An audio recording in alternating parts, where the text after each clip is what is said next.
अस्सलाम वालेकुम, I am dental surgeon doctor Kiran C. बहुत सारे पेशेंट का ये सवाल होता है कि डॉक्टर साहिबा फिलिंग क्यों निकल जाती है।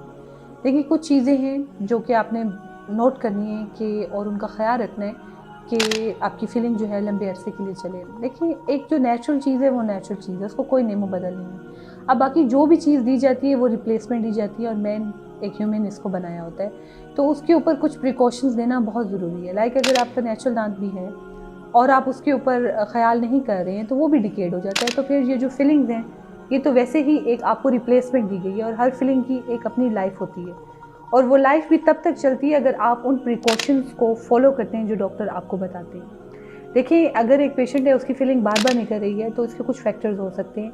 नंबर 1 तो ये है कि फिलिंग सही तरीके से परफॉर्म ही नहीं की गई, जितनी ही कैविटी थी उसको रिमूव ही नहीं किया गया। देखिए, जो आपकी फिलिंग है उसने दांत के साथ स्टिक होना है, उसने कैविटी जो आपके बैक्टीरिया जो डिकेड स्ट्रक्चर पड़ा है उसके साथ वो कभी भी बॉन्ड नहीं करेगा।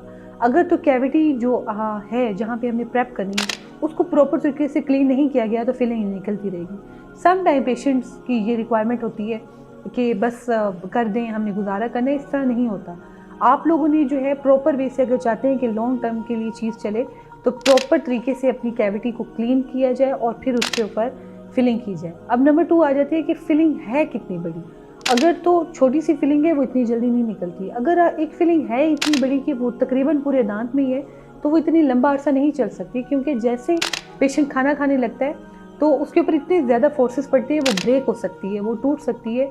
उसकी इतनी कैपेसिटी नहीं होती कि वो इतनी ज़्यादा ओक्लूजल फोर्सेस को बेयर कर सके।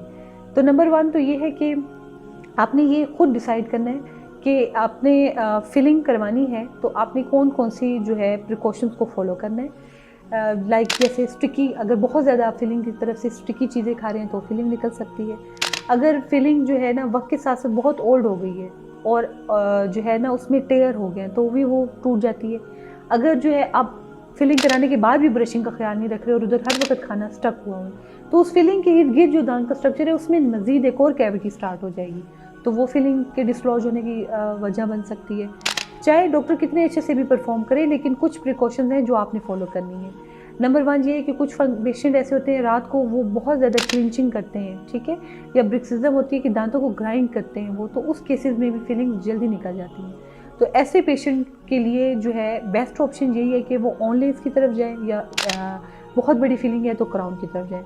हर दांत जो है वो फिलिंग के लिए नहीं होता। कुछ दांतों में दांतों के स्ट्रक्चर को बचाने के लिए हम और अल्टरनेटिव ऑप्शन देते हैं जिसकी तरफ जाना ज़रूरी है। तो अगर तो आपने फिलिंग करा ली है तो उसकी प्रॉपर केयर करें, उसके ऊपर ज़्यादा हार्ड चीज़ें ना खाएं, उसके ऊपर ज़्यादा स्टिकी चीज़ें ना खाएं, उसको प्रॉपर ब्रशिंग उसकी रखें और अगर आपको लग रहा है कि उसमें कोई वेयर एंड टेयर आ रहा है तो उसको रिप्लेस करें, क्योंकि फिलिंग की अगर आप केयर नहीं करेंगे तो फिलिंग जो है बहुत जल्दी निकल जाएगी और आप फिर जो है वो परेशान हो जाते हैं कि फिलिंग मेरी क्यों बार बार निकल रही है।